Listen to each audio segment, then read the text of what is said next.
Well, good evening, WNBA and LA Sparks fans, and welcome in to the LA Sparks 365 Network, your 24/7 365 comprehensive home of the WNBA and your two-time WNBA champion Los Angeles Sparks.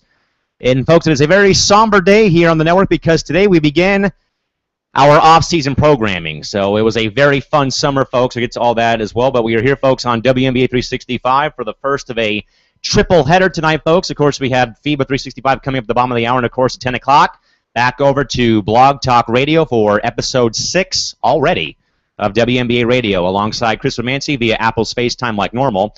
From the Internet Heart Studios of Anaheim, California, Kyle McClure coming your way from Studio 171 in America's finest city. Chris, good evening, man, and how are you hanging there during this blistering hot SoCal heat wave right now, man? I'm hanging here, just getting ready to celebrate in any minute. Now, folks, again, I know we had a few days off here, but the weather has not been a friend of ours lately, folks. It actually hit 106 degrees in downtown San Diego today, folks, so we cannot escape the summer heat wave that continues to be the WNBA summer. Where, Chris, on Friday, once again, man, you are the victim again of a flopped playoff prediction where the Phoenix Mercury went in and clean sweep the Chicago Sky to capture their third WNBA title in their franchise's illustrious 18-year history by the final score of 87-82. And, Chris, a game that a lot of people will say was probably the best game of the whole series, Chris, how we did not have another blowout here. The game was even after a quarter, and a close game, Chris, all the way till the final play when no one does it better than Diana Taurasi with the shot of her career, the game-winning layup and one basket to put the Mercury ahead to capture the championship last Friday.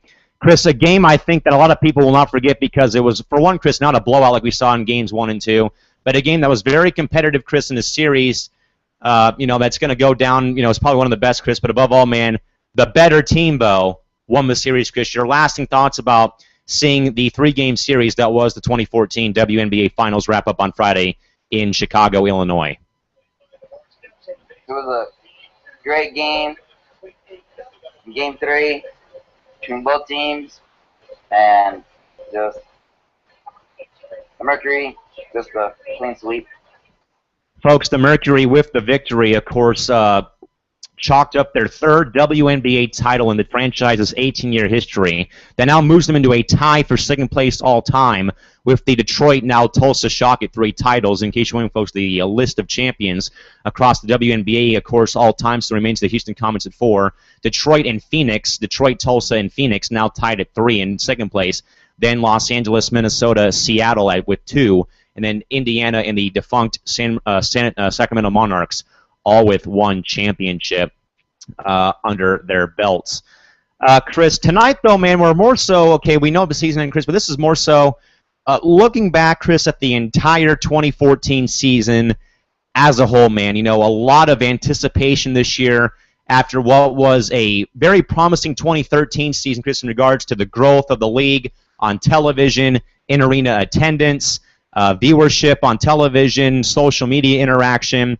Where, Chris, this year, but WNBA banked off of last season, Chris, and had another great draft class between Shanae Agumake, Alyssa Thomas, Odyssey Sims, Kayla McBride, to name a few of the players, Chris, that were drafted in the first round or drafted in general in the 2014 WNBA draft. But, of course, Chris, we can't start there, though, with what occurred, though, Chris, over the offseason, of course, with the offseason rumors, Chris, that we talk about a lot on the Guys with the Petition show here on the network, Chris, again, is just, the thought, Chris, again, of possibly not seeing the Sparks playing this season in Los Angeles, up in the Bay Area, or folded, Chris, that, in a season, Chris, that, we played a role in saving this league and this franchise in a way, Chris, that it was, Chris, I think this is probably one of the better seasons that I've seen in 10 years, Chris, and that's actually saying a lot, knowing that I've, sat through Candace Parker's rookie season, the Lynx winning 2 titles in 3 years, the Fever having a rugged 2012 season to win the championship, even including, Chris, when I saw the Mercury win in 07 and 09, Chris, I had more fun watching this season, Chris, because there was so many great young players from the draft, and of course, Chris, all the window and record shattering we were doing this season, Chris, with the Mercury, Their 16-game winning streak coming too shy of the all-time record. Their 29 wins. Maya Moore's, 30-plus points in 12 straight games. Chris, just a lot of great positive memories and highlights that we have from the 2014 season, Chris. Chris, in your mind, though, how will you remember the 2014 season through the lens right now for the 2014 season? What do you think? Just the up and down roller coaster season. The Sparks didn't know in the off season if we're gonna stay in LA or not. Just remember roller coaster season, and then that unbelievable comeback win, like 30 seconds or something like that, by the Sparks beating Connecticut Sun. Chris, I was trying to ask more so on the entire season, more so than the Sparks, but I mean, Chris, there really was not a whole lot of Hollywood highlights for LA this season. I mean, looking across the league, Chris, I mean, we could talk about, how well the Mercury played, losing one game all season at home this past year, dominating home record, dominating everybody, winning the championship this season, Chris. The Minnesota Lynx, 4 straight years of 25 or more wins, now have the MVP Maya Moore on their side of the story, Chris. The Indiana Fever playing for the final season of Coach Lynn Dunn. A lot of great things, Chris, that we can, that we were able to come on here and talk about, Chris. And Chris, as we go to all the way back, Chris, all the way back to early March or April, Chris, when we had the draft. Chris, the most viewed draft in WNBA history on ESPN. So many great players, Chris, from Shanae to Alyssa to Odyssey, Shoni. All these young kids, Chris, that sometime soon, Chris, this will become their league, Chris. And knowing that the draft was viewed by so many people that were just the casual fans that tuned in to watch the draft. Then of course this season, Chris, when we had Neck and Shanae play each other twice, when LA played Connecticut and won both those games. When we had Diana Taurasi beat the Lynx to end their 10-game winning streak just a few days after Minnesota ended the Mercury's 16-game winning streak, Chris. There's so many highlights that we can sit here and talk about for hours on hours. We only have about 23 minutes left here on the program. But folks, we'll get your take though on Twitter. Hit us up on Twitter at LASparks365, at Calimac3, or at LASparksFan30. Let us know, what is your favorite highlight from the 2014 WNBA season. Let us know with the hashtag WNBA highlight reel, and we'll get to your tweets later on in the show.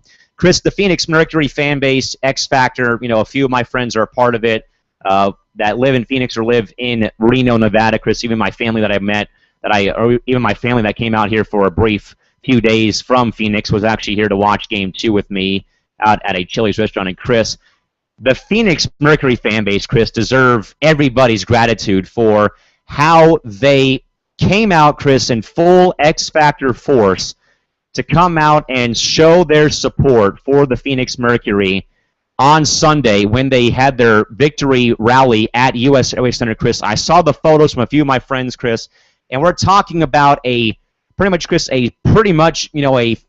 quarter full arena, Chris, to welcome back the champs, Chris.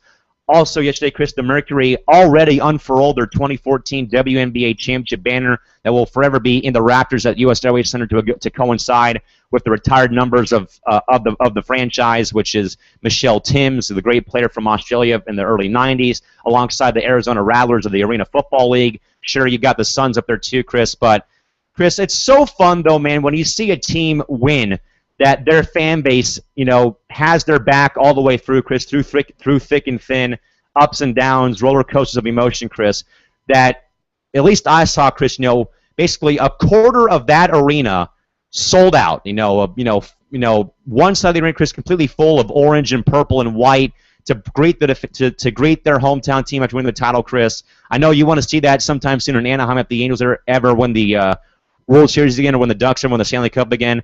Chris, what would you say to the Mercury fan base, Chris, for showing once again, Chris, why they're one of the most loyal fan bases in the WNBA, for basically, Chris, almost selling out an NBA-sized arena just to welcome back their players after winning the WNBA title this past Friday night?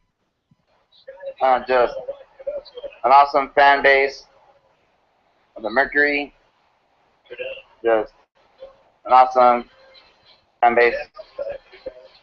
So of course, with the Chris, of course, with the Mercury begins. Let the discussion officially begin with the Mercury. Of course, Of course, with Phoenix sweeping away the Chicago Sky folks. That has brought up the question, though, of is the Phoenix Mercury of 2014 the best team across the 18-year WNBA history? Brian Martin on WNBA.com reports, now the discussion can officially begin with the sweep of the Chicago Sky in the WNBA Finals. The Phoenix Mercury have completed one of the greatest single seasons in the 18-year history of the league. They racked up a record 29 wins against only 5 losses in the regular season. That followed up with the first-round sweep of the LA Sparks, closing the series with a 25-point win on the road. Next up became the defending champion, Western Conference champion, WNBA champion, Minnesota Lynx. This would prove to be the biggest roadblock on the Mercury's path to the championship. Now, folks, to put this in perspective, in case you are wondering right now, is this by far the best team in WNBA history, folks, the numbers can kind of speak for themselves as to why it may be. Folks, here is a list of the largest margin of victory in a WNBA Finals game. 29, 28 twice, and 25 twice. 29, of course, was when Phoenix beat Chicago 97-68. 28 points was done by the Sparks in 01 when they beat the Charlotte Sting 82-54. And then also 28 when the Mercury beat the Shock of Detroit 98-70 in 2007, and of course Minnesota did it twice in last season's finals when they beat Atlanta 84-59 and 88-63. The largest margin of victory in a WNBA playoff game still is held by the 01 LA Sparks, Chris, when the Sparks crushed the Sacramento Monarchs 93-62 in 2001. The other point totals here: 29 points done twice. Of course, the 29 points done by when the Mercury beat the Sky, 97-68. Then, of course, the other time done was when the defunct Cleveland Rockers, Chastity Melvin's former ball club, beat the then Orlando Miracle 72-43 on August 15, 2000. And then 6 times it has been done by a 28-point margin. Of course, though, this is not the same squad. This is not the greatest postseason the league has seen. There have been 5 times, including last year's Lynx squad, where a team went through the postseason without taking a loss, including the 2013 Lynx, the 2010 Seattle Storm, the 02 LA Sparks, and the 1997 and 2000 Houston Comets. 2 other teams have matched the Mercury of going 7-1 in the postseason, while 2 others have also suffered only 1 loss on the way to the title when the WNBA used the shorter playoff format, which includes the 05 Sacramento Monarchs when they went 7-1, the 2011 Minnesota Lynx at 7-1, the 01 LA Sparks at 6-1, and the 1998 Houston Comets at 4-1. Also on the list here, folks, the point differential, of course, is also one deal. The best point differential in the postseason or the finals is the 1998 Houston Comets when they posted 76.2 points per game and a opponent's points per games of 63.6 at a 12.6 differential. And also behind them as well is the 2001 LA Sparks, who had a 76.3 points per game rating, and the opposing points per game at 67.7, a differential of 8.6. Some more numbers real quick here, folks. Now, Chris, as we're going to break away here from the numbers here after this segment, Chris, let's compare last year's Minnesota team to the 2014 team. The Mercury scored about 1 point more than the Lynx did last season. They scored 83.5 points per game while allowing 74.1 points per game. Their differential at 9.4. Minnesota last season gave up 82.9 points per game while conceding 73.5 points per game for the opponents, also a 9.4 point differential. And Chris, as we look at the Phoenix Mercury compared across their 2 titles won in 07 and 09, the 09 team had 92 points per game, 89 points allowed, 3.7 differential there in their 07 team, 89 points per game, 85.4 allowed during that game or during that series. Chris, I think we cannot give the Mercury the best team ever in the WNBA, Chris, because that is owned still, regardless of what anyone says, Chris. That title is owned by the 97 to 2000 Houston Comets, Chris, how they won those first 4 titles and pretty much, Chris, dominated the WNBA for those first 4 years, Chris. Now, there have been eras, Chris, of the WNBA that has been owned by teams. The first 4 of the Comets, the back-to-back in LA, the Shock in 03, the Mercury of 07 and 09, the Lynx of 11 and 13, the Mercury of this year, Chris. But Chris, do you think though that the Mercury can be tagged the best team in WNBA history, or who do you think, Chris, still owns that right to have that name and why? I think probably, I don't know. Chris, I think we can say this here. We can call the Mercury the team of the 2010 decade. I think if we're looking at decades, Chris, the decade of the WNBA was owned by the Comets from 97, 98, 99, 2000. LA takes over in 01, 02. Then you have changing of the guard, 03, 04, and so on and so forth, Chris. But we'll get fans' take, though, on Twitter or in our live Q&A bar, folks, by clicking on the black box in the bottom left corner of your screen. Are the Phoenix Mercury of the 2014 season the best team ever in WNBA history? Let us know on Twitter with the hashtag #BestTeamEver, and we will get to your tweets during the course of the show. Chris, again, the numbers can speak themselves, though, in regards to what, we can compare, though, Chris, but I still, though, say that the Comets of the early 90s, Chris, how they just went out there and just ripped everybody to shreds, can, basically, their first 4 titles, I believe, they still are the best team of the WNBA until someone comes close to sniffing those 4, sniffing those 4 titles across the board here during this part in time. Chris, there's not too much else going on in regards to the league here, Chris. We know this is the first day of the off-season, basically, for us here. The off-season began on Friday. Folks, in case you're wondering, we will begin debuting our brand new off-season programming schedule in the coming few weeks, folks. Because we still have to wrap up the season here. We're gonna, and also, folks, to let you know that sometime during the week here, we will begin going from team to team to recap their season specifically, folks. So tomorrow we'll begin with the we'll begin looking back at last season through the lens of every team. So tomorrow night, folks, we'll begin our 12-team recaps tomorrow, where we will go in depth and recap the season for that team. We'll begin, folks, tomorrow night with the Seattle Storm, who got the #1 pick in the draft lottery. We'll begin with the Seattle Storm tomorrow night on the network back here at 9 o'clock or 9:30 tomorrow night here on the LA Sparks 365 network. Coming up after this, or coming up tomorrow, back here on the network. Now, folks, we have FIBA 365 coming up next. Now, folks, we might actually put those 2 shows together here because there's not too much else to talk about here at this point in time with what has been occurring in the WNBA, folks. So what we're going to do here, folks, is we're actually going to put FIBA 365 into the show lineup here and get to the talking points here of what is occurring with the USA women's team. There was a few cuts made, a game played today, and a few things included here, folks. So we will briefly just let you folks know again that we will have FIBA 365 here coming up briefly in just a moment here. We're going to be taking care of a few things right now on the channel page now. Now, folks, I know that we did schedule the 3rd event, that we did schedule FIBA 365 coming up at the bottom of the hour here, folks. We're probably going to skip over that, and we're going to possibly just end that stream, and we will head on over to WNBA Radio coming up shortly. But, Chris, as we do, though, get to the, as I was just clearing a few things on Google+, a recap quickly, folks, of what occurred, though, with Team USA. The roster was cut yesterday to a few players yesterday after we saw the red and white game before the game today.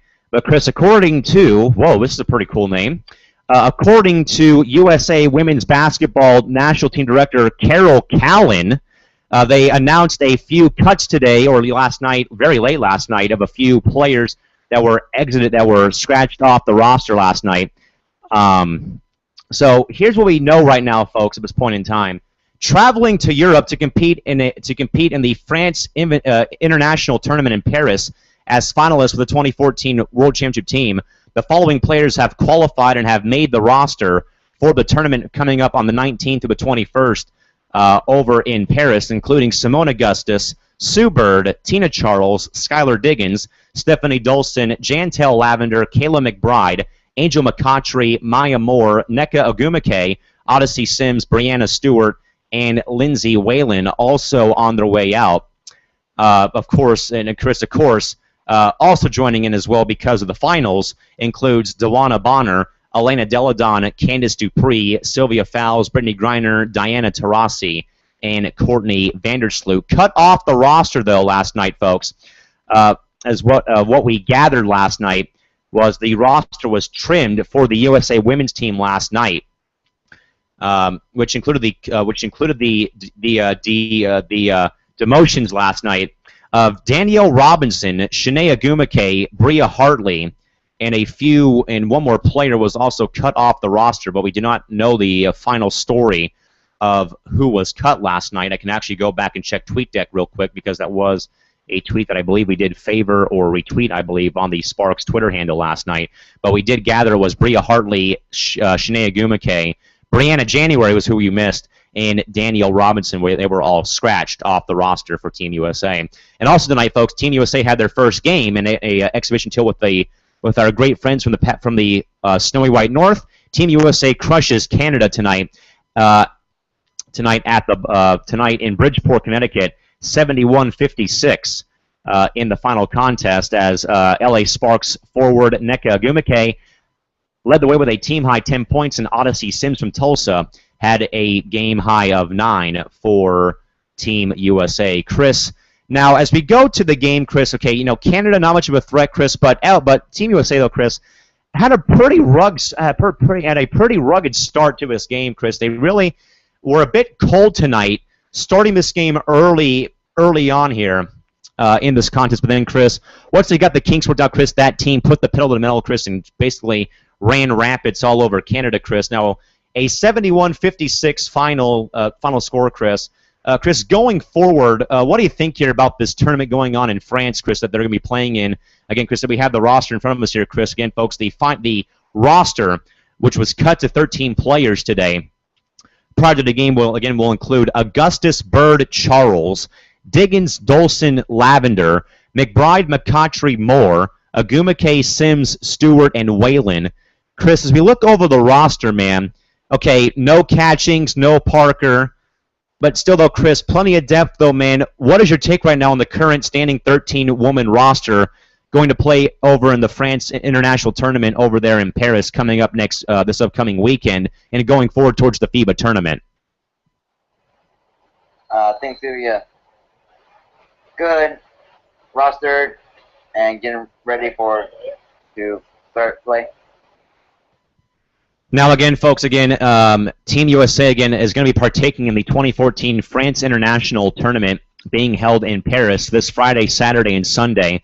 The schedule, folks, for the tournament will go as follows here. Once I can pull it up here on USABasketball.com again. But again, folks, the final score from today's exhibition: Team USA 76, Team Canada 51. The final score in the exhibition game tonight in Bridgeport, Connecticut.